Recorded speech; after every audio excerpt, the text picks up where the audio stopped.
When you visit the Health Check Mentor website, there are 3 simple steps to get started. Step 1. The first thing you need to do is to create your account. Here you'll be asked to agree to our privacy and data protection policy. Then complete the registration form and select Create My New Account. You'll receive a message in your inbox to verify your email address. Make sure you check your spam folder. Just follow the instructions to activate your account. Step 2.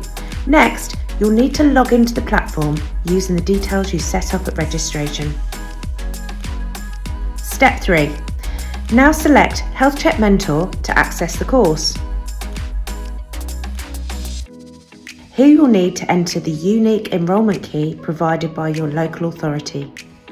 Then select Enrol Me. Once on the course page, you can work your way through the 4 interactive modules in your own time. When these are completed, you can take the assessment. You need to score 80% to pass. We ask that you complete a brief feedback form to ensure that we continue to provide an effective and engaging learning experience. Finally, generate your certificate by selecting the link. You can return to the course page at any time to refresh your memory or to access the resource and video banks available. If you have any technical issues whilst navigating the Health Check Mentor site, please select Contact the Help Desk and we'll be here to help.